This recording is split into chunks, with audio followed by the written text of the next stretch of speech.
If there is one genre I love more than horror, it is science fiction. Why then didn't I do a history of science fiction series instead? I considered it, and maybe one day I will, but for now I have chosen horror. The reason is that the horror genre is tied to the emotional state of the culture which produced it. That makes it a very intimate genre, a very emotional genre, and like many writers, I am fascinated by emotions, and not just ideas. As a rule of thumb, the science fiction genre is more intellectual and less emotional. Okay, so not all science fiction is intellectual. That's not at all what I'm saying. And yes, some science fiction films are all about the emotion of the characters. He may have been your father, boy, but he wasn't your daddy. But conceptually, science fiction began as a genre of ideas, and many of its most famous writers, H.G. Wells, Ray Bradbury, Stanislav Lem, Isaac Asimov, and Arthur C. Clarke, they were intellectuals. Like all of us who work in the genre, these authors owe a massive debt to a predecessor. No, not Jules Verne, though an argument could certainly be made for that as well.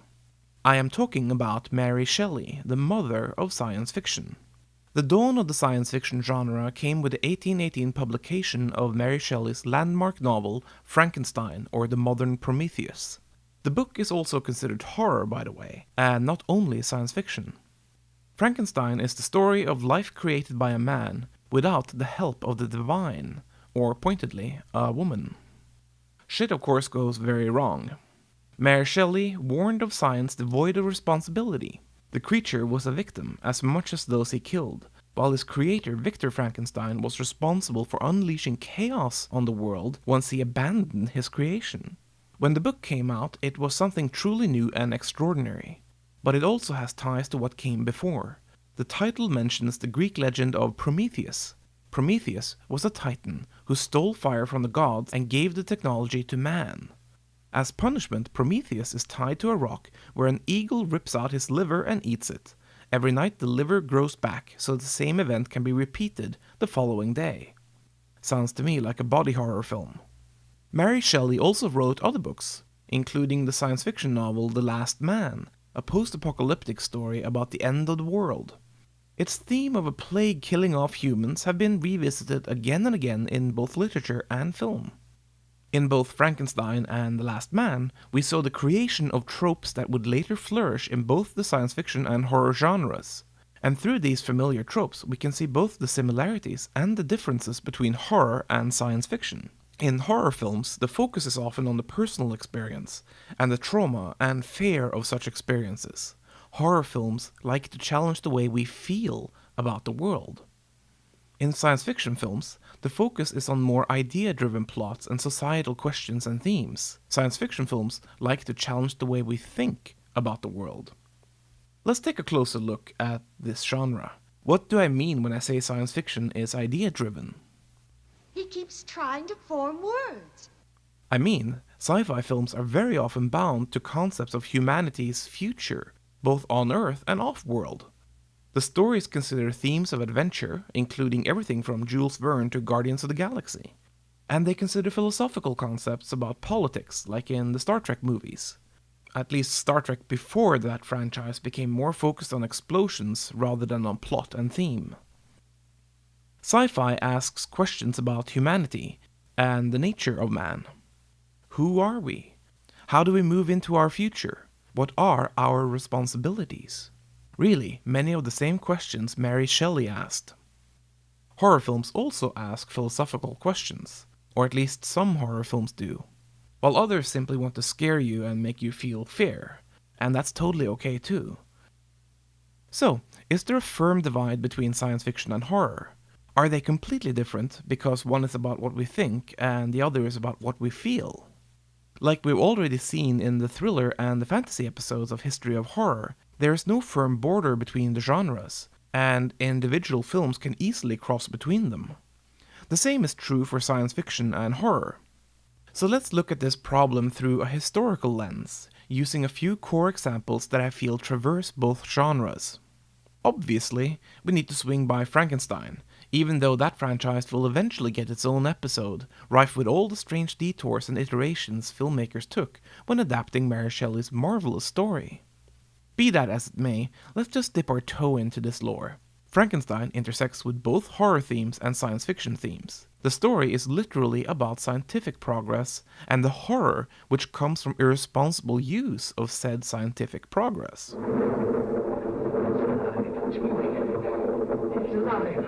On the surface, the plot is fairly simple.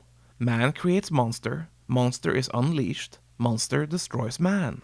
This story thread has woven its way through multitudes of horror and science fiction films, both those based on Shelley's story and in those that revisit similar story elements. It is the science run amok concept, where irresponsible use of knowledge leads to our worst nightmares.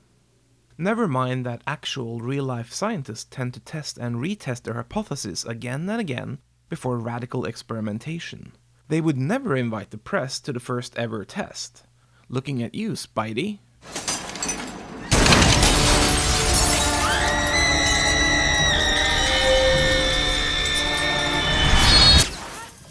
This trope, man as god, science run amok, is interesting because it appeals to both the science fiction genre and the horror genre. It explores concepts of what our future could be like, while at the same time, it delves into our fears of change, which is one of the richest plot catalysts in horror cinema.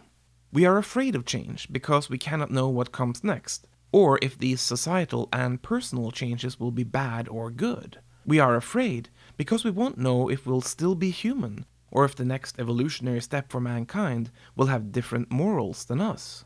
So here the genres intersect between intellectual ideas, like body augmentation, already a reality in many ways, and fear of said augmentation and or alterations.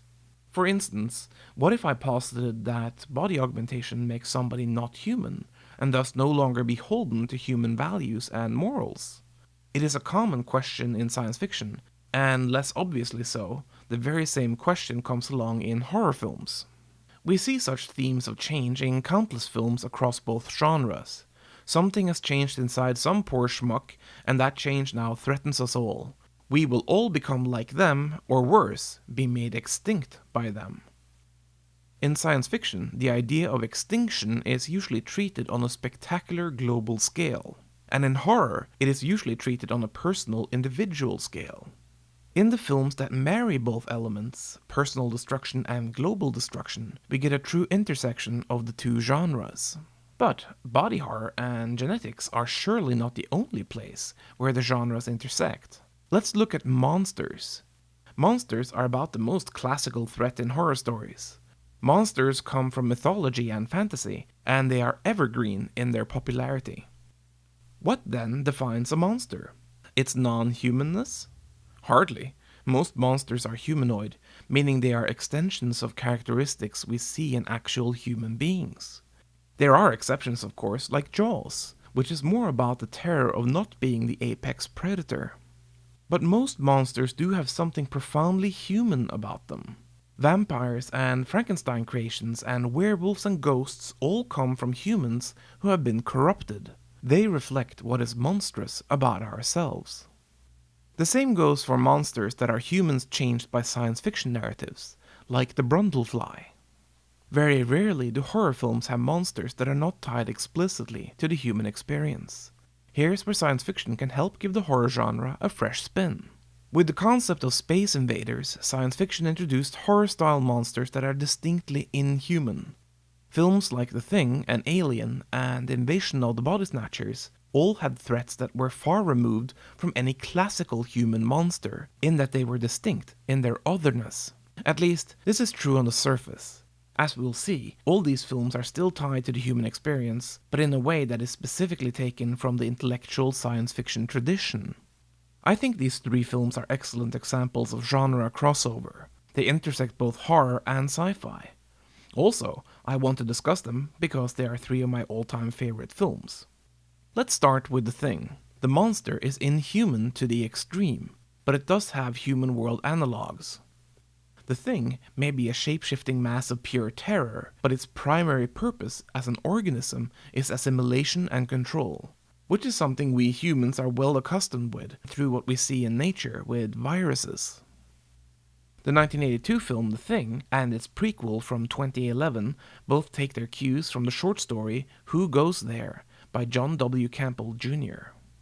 The story was infused with escalating levels of paranoia and terror. The writing style of the story is a bit dense, and I can't say I enjoyed reading it, but if you love the films based on it, then you should give it a try.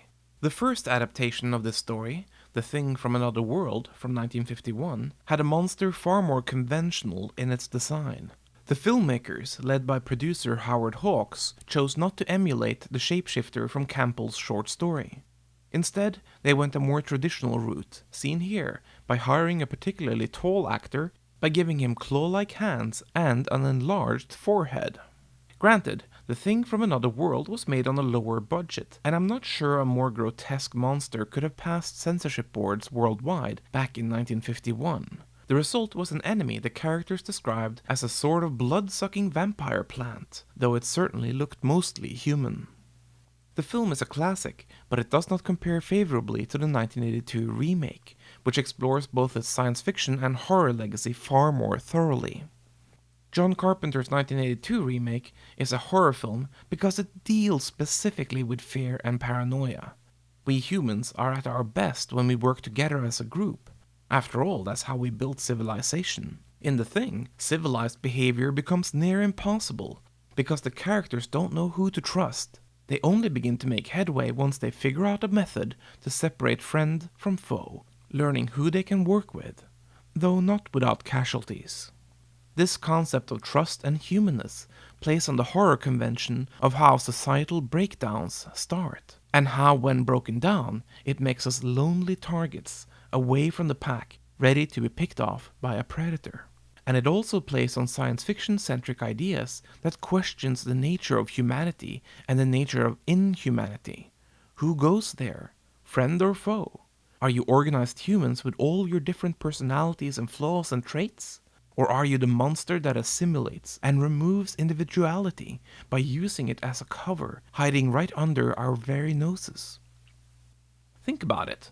Many dystopian science fiction films use that exact same theme, just not illustrated as a shape-shifting monster, but rather as governments or forms of faith, or censorship. Speaking of removing individuality and humanity, let's take a look at Invasion of the Body Snatchers from 1978. Earth is invaded by spores from outer space, which then assimilate humans, making them emotionless drones that do the bidding of a unified alien other. This is obviously a common theme in science fiction, and it also works well in the more emotional horror genre. Generally, in sci-fi, the alien invasion story trope is approached from a more adventure-oriented perspective. It tends to be more about the impending colonization of humans by evil aliens wanting nothing more than to dominate the third rock from the sun. In Invasion of the Body Snatchers, it transcends such science fiction story elements and evolves into horror territory. I think this is because of its intimate focus and character development. In the film, lead character and health inspector Matthew Bennell becomes more and more paranoid as society crumbles silently around him. Wait right there, Mr. Bennell. How do you know my name? Hang up, Matthew. I didn't tell you my name. Hang up. I didn't tell him my name. You're all a part of it. In most sci-fi stories, plot elements like invasions would simply play out with big battles and invading hordes. But in Invasion of the Body Snatchers, it plays out insidiously. People are stalked. Everything that the Body Snatchers do, they do in the cover of night. They are both psycho-stalker and sentient disease. In the end, when they get you, they eradicate your body, making it so that you become nothing more than strains of dust. And everything about you that meant something, everything that made you you, is replaced with an empty shell that will now go after your friends and your family. This plot thread is pure introspective horror. It recalls the sense of going insane and losing grip on reality. In Invasion of the Body Snatchers, this is handled quite literally, as reality has gone insane around the characters. But the sense of dread and loss of control is also often seen internally. There are many horror films where characters lose their humanity by having their worlds crumble and disintegrate in their own minds. Yes, these films are about internal madness rather than the external kind, but they also are about the lack of control inflicted upon us by an outside force. They recall the same sense of helplessness. You should have saved me. In Repulsion, it is sexual terror. In The Shining, it is alcohol, or at least it was in the book. In Shutter Island, it is war trauma and madness. In Black Swan, it is losing oneself to obsession. And in Invasion of the Body Snatchers, it is losing oneself to a non-human, non-terrestrial invader that removes anything human and replacing it with an emotionless duplicate. Like The Thing, Invasion of the Body Snatchers is a remake of an excellent 1950s science fiction film, which itself was based on a literary source. Also like The Thing, the 1978 Body Snatchers is an improvement over the original. The 1956 version has been called many things, including an allegory for the dangers of both McCarthyism and communism. No matter which side you come down on, I do think there are distinct differences between the two films. I'd argue that the 1956 version is not a horror film, because it takes a somewhat less intimate look at the problem in the narrative. The film is set in 1950s suburbia, and it is told primarily through flashbacks. The lead character gets a chance to tell his story, unlike his 1978 counterpart. Where was the truck coming from? Santa Mira. Granted, this framing device was added later in production. Originally, the film was meant to be leaner and meaner, ending on lead actor Kevin McCarthy running madly through traffic. Block all highways, stop all traffic, and call every law enforcement agency in the state. The 1956 version is nicer somehow, perhaps because it has closer ties to the 1955 novel The Body Snatchers by Jack Finney. I've read the novel, and it's a good read, but also one that feels very much of its time despite a chillier edge seldom seen in 1950s sci-fi. What's really interesting about it, beyond its legacy, is that these themes of doubles and alienation were popular in the 1950s. They were also manifested in Robert Heinlein's novel The Puppet Masters, which itself was ripped off as a goofy little film called The Brain Eaters. We also met doubles in the 1953 sci-fi classic It Came from Outer Space. In that film, aliens crash land on Earth and start replacing local humans with drones in order to fix their spaceship. The 1950s was an interesting era, to say the least. In the 1956 version of The Body Snatchers, the element of paranoia is treated as a problem that can be solved, if only we beware and fight off those blasted communists. Or was it Senator Joe McCarthy we had to watch out for? The 78 version pulled no such punches. It got down to the raw core of the nasty plot. There's no reprieve, and there's no way out. The film is a journey into the pure horror of inevitability.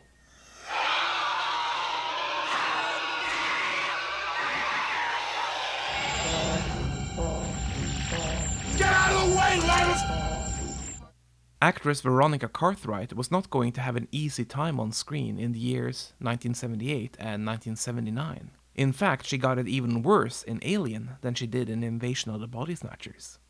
Alien is rather different from the two previous examples. The humans remain entirely human in this film. Well, almost. What made Alien revolutionary was its brilliant artistic design, its exceptional filmmaking, its lean story, its strong acting, and let's not forget the stellar marketing campaign. In space, no one can hear you scream. This promises both science fiction and horror, doesn't it? Like I pointed out, Alien doesn't have a traditionally humanoid monster, even though occasionally you can tell that it is a man in a suit. However, ignoring that minor issue, the film's connection to the human monsters comes on a thematic level and not on a physical one. Like The Thing and Invasion of the Body Snatchers, Alien dealt with deeply human themes that themselves were monstrous and horrifying. Many critics have pointed out that Alien is an obvious allegory for rape. This theme is present in H.R. Geiger's design of the alien, which is phallic. The theme is also clearly delineated by the choice of making the hero a woman, and thank the filmmakers for her, for Ellen Ripley is one of the best characters in cinema history, and she has done a lot to make women more visible in genre films. Furthermore, the rape theme is also present in the film in the idea that the crew of the Nostromo was sent to LV-426 by the company. Said company, Weyland-Yutani, saw only corporate profit, and thus the crew were expendable. Workers are screwed by their greedy corporate overlords. That is a sort of metaphorical rape as well. Hell, let's get explicit. The android Ash actually tries to shove a rolled-up magazine down Ripley's throat, and lo and behold, it is a porn magazine. Make of that what you will. Point is, while the monster might seem alien, non-human, and insect-like, the motivations behind it are very much part of the human experience. Rape, sadly, is one horror we humans frequently commit upon each other. Thus, Alien is a great example of the two genres intersecting.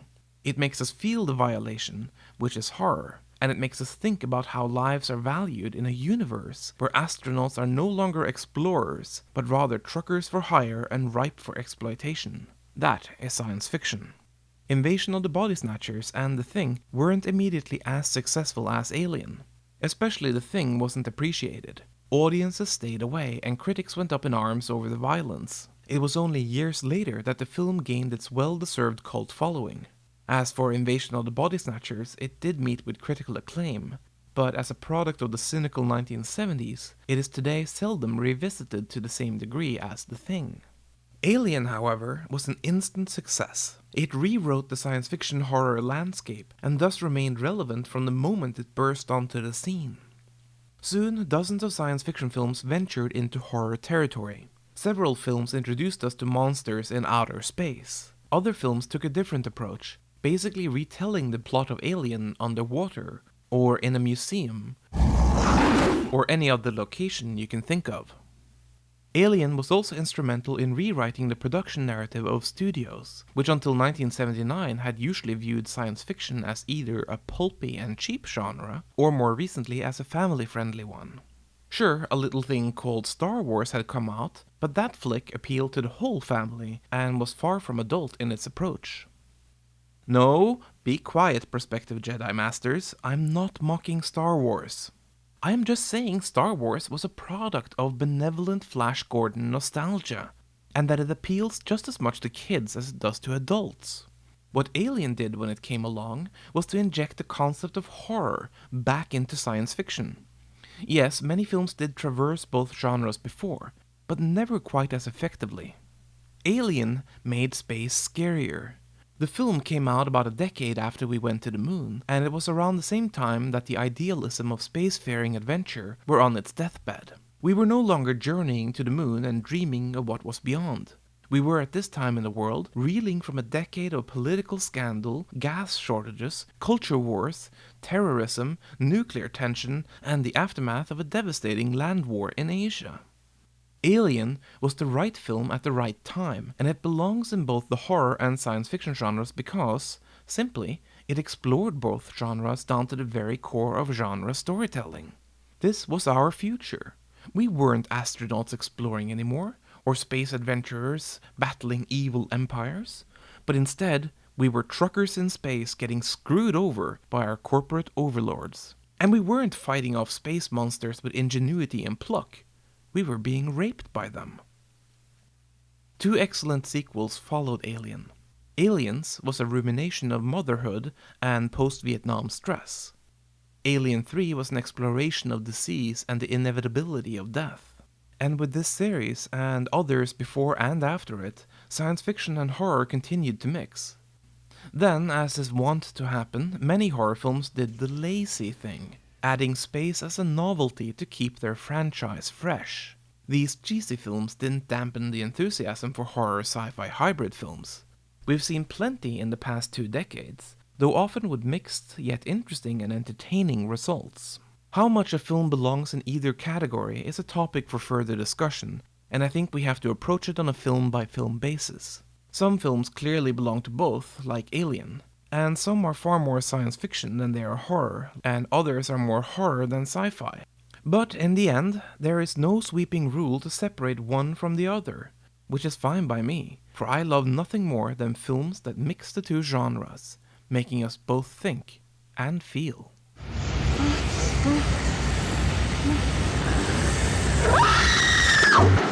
My name is Wolfcraft. This is History of Horror. If you like this episode, consider giving me a like and sharing this episode. Join me next time for episode 9, Man as Monster, Horror Cinema in the 1920s.